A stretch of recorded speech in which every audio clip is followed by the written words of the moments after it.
Hey guys, welcome to my channel. আমি মহারাজার। এখন আমরা কথা বলবো হচ্ছে মেগাস্টার শাকিব খান প্রিন্স সিনেমার বক্স অফিস এই বিগত কয়েকদিনে 4-5 দিনে 10 থেকে 12 কোটি টাকার উপরে যেতে পারে এই কয়েকদিনেই মধ্যেই। এটা কি সম্ভব? এটাকে নিয়ে আলোচনা করব এবং তার সঙ্গে সঙ্গে কিছু জিনিস দেখাবো, কিছু ক্রেজ দেখাবো। এই ভিডিও কিন্তু মেগাস্টারের ভিডিও, তাই এই ভিডিওর ভিতরে কিন্তু প্রচুর প্রচুর পজিটিভিটি থাকবে। কীরকমভাবে বন্ধুরা, প্রচুর প্রচুর জিনিস রয়েছে। যেরকম সিনেবাস কালকে একটা করে স্টার সিনেপ্লেক্স রিলিজ ছাড়াও পুরো বাংলাদেশে প্রিন্সের ঝড় চলছে, যদিও আজ থেকে একটি করে শো স্টার সিনেপ্লেক্সে চলছে। রিপোর্ট অনুযায়ী যেটা বলা যায় যে এসের মাল্টিপ্লেক্স এবং সিঙ্গেল স্ক্রিনের গড়ের 90 থেকে 95% শো হাউসফুল যাচ্ছে প্রিন্সের। এই হচ্ছে প্রিন্সের ক্রেজ। এবার আরও কিছু পয়েন্ট আছে, এখানেই থেমে যাচ্ছে না বন্ধুরা। আমার একটা কথা ভালো লেগেছে যে ক্রিয়েটিভ ল্যান্ড ফিল্ম এরা কিন্তু একটা জিনিস করেছে, যে এদের সোশ্যাল মিডিয়াতে বা এদের সোশ্যাল মিডিয়া পেজ থেকে এরা রিভিউজ পোস্ট করছে, এরা পাবলিকের পোস্ট করছে। এগুলো দরকার ছিল। বা ধরো আজকে টিকিট সংগ্রহ করুন, স্টার সিনেপ্লেক্সে 4টে করে শো চলছে আজকে। তো এই যে জিনিস, এই জিনিসগুলো খুব খুব দরকার। বা এই যে ছবিগুলো, এই যে দৃশ্যগুলো, যে এই যে এত পরিমাণে লোক যাচ্ছে যে সিঙ্গেল স্ক্রিনে, এই যে তার দৃশ্য, এই দৃশ্যগুলো দেখানো খুব জরুরি। যেটা যদি প্রোডাকশন হাউস নিজে দেখায় তাহলে আরও ভালো হয়। ঠিক আছে, এই হচ্ছে দৃশ্য, তোমরা দেখতে পাচ্ছ যে এই হচ্ছে চিত্র। এই চিত্রগুলো প্রোডাকশন হাউস নিজে দেখালে খুব ভালো হয়। তোমরা দেখো জাস্ট এত এত চিত্র, যেগুলো এত মানুষ এত এরমভাবে ভর্তি ভর্তি সিঙ্গেল স্ক্রিনে। এটা কোথায়? ছায়াবাণী বোধহয়, ছায়াবাণী সিনেমা হল, সেখানে দৃশ্য দেখা যাচ্ছে। এই যে সেগুলো কিন্তু ক্রিয়েটিভ ল্যান্ড নিজের পক্ষ থেকে পোস্ট করেছে। এছাড়াও এই দেখো মধুবন সিনেপ্লেক্স বগুড়া, সেখানে যে এরকমভাবে ভিড় হচ্ছে, সেখানে যে এত পরিমাণে মানুষ দেখতে যাচ্ছেন প্রিন্স সিনেমাটা, সে কিন্তু প্রমাণিত। এই যে গেট ভেঙে ঢোকার যে ব্যাপারটা, গেটের বাইরে যে কাতারে কাতারে লোক দাঁড়িয়ে থাকা, সেই ব্যাপারটা কিন্তু প্রমাণ করছে যে হ্যাঁ, প্রিন্স কিন্তু বক্স অফিসে ভালো নাম্বার জেনারেট করছে। এটা কিন্তু প্রমাণ করছে। এবং আজ নয়, এটা মানে বিগত কয়েকদিন ধরেই রিভিউজও কিছু কিছু মানুষের যারা মাস অডিয়েন্স, তাদের কিন্তু যথেষ্ট পজিটিভ। মানে যথেষ্ট মিন্স যথেষ্ট পজিটিভ। এখন অবধি আমি কোথাও থেকে বক্স অফিস রিপোর্ট বাকিরা যারা বলছে সেখান থেকে পাইনি।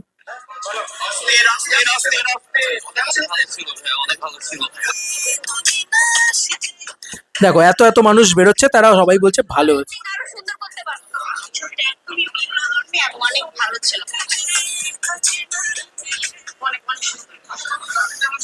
মেজরিটি মানুষের কিন্তু ভালোও লাগছে। মানে সো কল যারা মাস অডিয়েন্স, মানে মাল্টিপ্লেক্সের থেকেও বেটার রেসপন্স। মাল্টিপ্লেক্সেও ভালো রেসপন্স, অনেক মানুষ ভালো বলছেন, কিন্তু মেজরিটি সিঙ্গল স্ক্রিনে কিন্তু এই সিনেমাটা দবদবা রেসপন্স, একটা ফাটাফাটি রেসপন্স। এবং ইতিমধ্যে আমি যখন ভিডিওটা তৈরি করছি তখন অনেকটাই বেলা হয়েছে, তারপরেও কিন্তু বিএমআর কিন্তু এখন অবধি প্রিন্সের মাল্টিপ্লেক্স কালেকশন ও বাই দ্য ওয়ে দিয়ে দিয়েছে। তো বলেই দিই, প্রিন্সের মাল্টিপ্লেক্স কালেকশন 16 লাখ টাকা। 16 লাখ টাকা প্রিন্সের মাল্টিপ্লেক্স কালেকশন হয়ে গিয়েছে। এবং লেখা হয়েছে চতুর্থ দিন প্রিন্স সিনেমার কালেকশন কিছুটা বেড়েছে। গতকাল স্টার সিনেপ্লেক্সে 2টো শো চলেছে। লায়ন সিনেমাসে 6টা, গ্র্যান্ড সেলের মুভি থিয়েটারে 4টি, মমিনে 4টি, মনিহারে 4টি, মধুবনে 4টি, শ্যামলিতে 4টি, স্কিনেস্কোপে 4টি, গ্র্যান্ড রিভার ভিউ সিনেপ্লেক্সে 4টি, মিলিয়ে সিনেমার মোট শো চলেছে 36টি।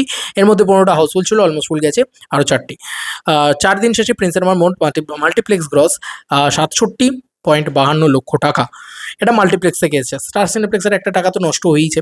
তো যাই হোক, আমি এটুকু এক্সপেক্ট করবো যে স্টার সিনেপ্লেক্সও 30-32টা শো দেবে, আর কবে যে দেবে ভগবান জানে। যাই হোক, যেটা বলার, এই হচ্ছে প্রিন্সের ডেটা। এবার এত এত হাউসফুলের যে দৃশ্য তোমাদেরকে দেখালাম, এত মানুষ যে বেরোচ্ছে, সেটা সিঙ্গেল স্ক্রিন থেকে বেরোচ্ছে, তোমরা দেখতেই পাচ্ছ। এবং সিঙ্গেল স্ক্রিনে কিন্তু বেশ ভালো রকম রেসপন্স প্রিন্সের আনছে। এটা কিন্তু চরম হেটারও, মানে মেগাস্টারের চরম হেটারও এটা বলবে যে সিঙ্গেল স্ক্রিনে কিন্তু তাণ্ডব বা বাদবাকি যে সিনেমাগুলো ছিল, সেই সিনেমাগুলোর তুলনায়ও প্রিন্স কিন্তু বেশি চলছে। এটা কিন্তু সত্যি কথা। তো এই সিনেমাটা সিঙ্গেল স্ক্রিনের সিনেমা, তো সেখানে দাঁড়িয়ে এই সিনেমাটা যদি 10 থেকে 12 কোটি টাকার একটা ব্যবসা করে ফেলে, সেটা অবিশ্বাস্য নয়। কেন অবিশ্বাস্য নয়? কারণ মিনিমাম ধরো আমি ধরলাম যে এই সিনেমাটা 12 কোটি টাকার ব্যবসা করেছে, ঠিক আছে? কতগুলো হলে রিলিজ করেছে এই সিনেমাটা? দেখো আমি তোমাদেরকে হিসাব দিয়ে দিচ্ছি। 133টা হলে রিলিজ করেছে এই সিনেমাটা, তাই তো? এবার তার ভিতরে মানে তোমরা ধরো যে 12 ভাগ 133 করলে কত দাঁড়াচ্ছে, যে প্রতিটা হল থেকে মিনিমাম ওই মানে এখানে যে পয়েন্ট নাম্বারে দাঁড়াচ্ছে সেটাতে মোটামুটি ওই 90,000 90,000 বা 90 দিকে যাচ্ছে। হ্যাঁ, 90,000-এর দিকেই যাবে, স্বাভাবিক বিষয়। 133টা হল, শুধু 33টা তো নয় তাহলে, বা শুধু 12টাও না। তো 90,000 টাকার মিনিমাম কালেকশন প্রতিটা হল থেকে করেনি? খুব স্বাভাবিক বিষয় না যে 12 কোটি টাকার উপরে কালেকশন হয়ে গেছে এতদিনে? কারণ 90,000 টাকার এই 4 দিনে তো 90,000 টাকা একটা হল কালেকশন করেছে মিনিমাম। 90,000 টাকার কালেকশন তো একটা হল থেকে হয়েছে। গ্রস কালেকশনের কথা বলছি, গ্রস। এটা তো সিম্পল হিসাব বলছে। সোজা হিসাব বলছে, সিনেপ্লেক্স মাল্টিপ্লেক্স সব মিলিয়ে আমি কথাটা বলছি। তো 12 কোটি টাকা যে একটা মিনিমাম নাম্বার, সেটা তো হবেই, 133টা হল পেয়েছে, ঠিক আছে? তো এটা খুব স্বাভাবিক বিষয় না? আমি অঙ্কে একটু কাঁচা, 90,000 বলে আমি বলেছি, 9 লাখ টাকা করে কালেকশন আমি ধরতে পারছি প্রত্যেকটা হলে। যদি 133টা হলে 12 কোটি টাকা কালেকশন করতে হয়, তাহলে 9 লাখ টাকা করে কালেকশন প্রতিটা হলকে করতে হবে। আচ্ছা চলো, আমি 9 লাখ টাকা করে কালেকশন তো মিনিমাম করেছে, এটুকু তো করবেই। আচ্ছা চলো, আমি মিনিমাম কালেকশন ধরছি যে প্রতিটা হল মিনিমাম 5 লাখ টাকা করে কালেকশন করেছে, তাহলে 133 × 5 এটাও যদি হয়, তাহলে মিনিমাম 6.5 কোটি থেকে 7 কোটি টাকার কালেকশন তো মিনিমাম হচ্ছে।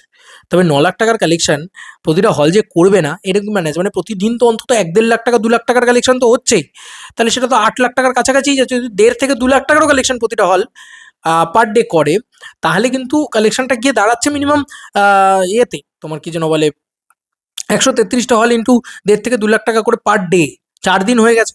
তো 4 দিন অল টোটাল করলে তোমার প্রতিদিন মানে প্রতি হল পিছু 8 লাখ টাকা করে। যদি 8 লাখ টাকা করেও কালেকশন হয়, তাহলে 9 লাখ টাকা আমি ধরলাম যে না ঠিক আছে চলো 9 লাখ টাকা আমি ধরলাম না, 8 লাখ টাকা করে প্রতিটা হল থেকে কালেকশন হচ্ছে। 133 × 8 এটাও যদি ধরি, তাহলেও তো আমরা দেখতে পাচ্ছি 10 কোটির উপরে কালেকশন হয়ে গেছে।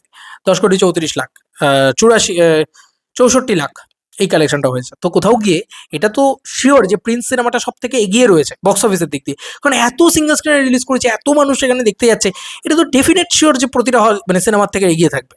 এবার স্টার সিনেপ্লেক্সের কালেকশন না এলে মাল্টিপ্লেক্সে পিছিয়ে রয়েছে, এটা তো সত্যি কথা। এবং মাল্টিপ্লেক্সে আর আর কি হবে আই ডোন্ট নো, কারণ অন্যান্য সিনেমাগুলো মানে প্রাইম টাইমগুলোতে এতটাই এগিয়ে গিয়েছে, সেখানে একটা পতন দেখা গিয়েছে। সেটার যদি তোমাকে কালেকশন গ্রোথ আনতে হয়, তাহলে আমার মনে হয় আবার বলছি শাকিব খানের উচিত চরকি আলফা এর সাথেই কানেক্ট করা, এবং রিয়েল এনার্জির মতন প্রোডাকশনের সাথে কানেক্ট করা। কারণ তারা থাকলে সিঙ্গেল স্ক্রিনে তো শাকিব খান এমনিই পেয়ে যাবে, তাদের সাথে থেকে মাল্টিপ্লেক্সটাও পেয়ে যাবে। তো খারাপ কিছু নয়, কিন্তু this is the huge collection না অলসো। বাংলা চলচ্চিত্রে এত কালেকশন আমরা কি এক্সপেক্ট করতে পারি? পারি না। হ্যাঁ, তুমি এখন তুমি বলবে যে বরবাদ বা তোমার কি যেন বলে তাণ্ডব বা তুফান, এই সিনেমাগুলো মাল্টিপ্লেক্স থেকেও যতটা কালেকশন করেছে, সিঙ্গেল স্ক্রিন থেকেও ততটা কালেকশন করেছে। সব ছবির ক্ষেত্রে যে সেটা হতেই হবে এরকম তো কোনো গ্যারান্টি নেই, এবং সব ছবি তো পলিটিক্সের শিকারও হয় না মানে এতটা পরিমাণে। বরবাদ কিন্তু খানিকটা হলেও হয়েছিল, আজকে হয়তো অনেকে ভুলে যাবে, আজকে হয়তো রিয়েল এনার্জিকে অনেকে গালাগালি করবে, বরবাদ কিন্তু খানিকটা হলেও পলিটিক্সের শিকার হয়েছিল। কিন্তু আজকে এটা মানতেই হবে যে বাদবাকি সিনেমাগুলো, সব তো সিনেমা পলিটিক্সের শিকার হয় না, কিছু তো ফরের সিনেমাও থাকে। তো সেই কারণে মাল্টিপ্লেক্সের কালেকশনটা হিউজ গ্রোথ হয়।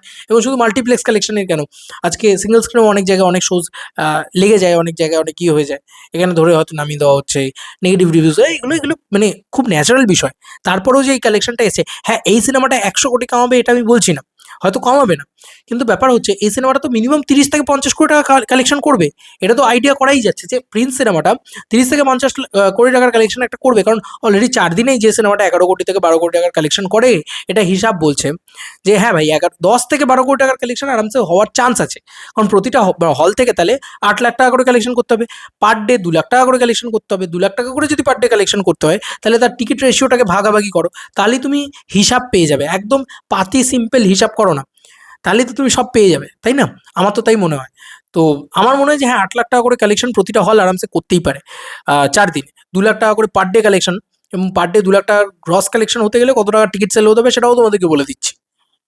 বন্ধুরা, 1000টা টিকিট যদি 200 টাকা করে প্রতিটা টিকিট আমি গড়পত্তা ধরি, আর সেখানে যদি 1000টা টিকিট সেল হয়, তাহলেই কিন্তু 2 লাখ টাকার কালেকশন হয়। তো একদিনে একটা এত বড় বড় সিনেপ্লেক্স, সরি এত বড় বড় সিঙ্গেল স্ক্রিন, সেগুলোতে 2000 করে 1000 করে টিকিট সেল হচ্ছে না, এটা তো হতে পারে না। ডেফিনেটলি হচ্ছে, প্রচুর ফুটফলস তৈরি হচ্ছে, প্রচুর মানুষ দেখতে যাচ্ছেন। আর এই ডাটা কেউ দেয় না, কোথাও থেকে আসা যায় না, ই টিকিটের কোনো ব্যবস্থা নেই, সেই কারণে ডাটা পাওয়া যায় না। কিন্তু এইটুকু তো হবেই, স্বাভাবিক, এই তো ভিড় তো আমরা দেখতে পাচ্ছি, প্রমাণ তো আমাদের হাতের কাছে রয়েছে। তাহলে এইটুকু তো বোঝাই যাচ্ছে যে প্রিন্স সিনেমাটা ব্লকবাস্টার তো হয়ে যাবে বা হিট হয়তো হয়ে যাবে। ব্লকবাস্টার না হলে আমি সুপার হিট তো ধরতেই পারি, ইন্ডাস্ট্রি হিটের দরকার নেই, আমরা সুপার হিট তো ধরতেই পারি ছবিটাকে, হবেই গ্যারান্টি। বা ব্লকবাস্টারও হতে পারে, কিন্তু ইন্ডাস্ট্রি হিট হয়তো আমরা এক্সপেক্ট করতে পারি।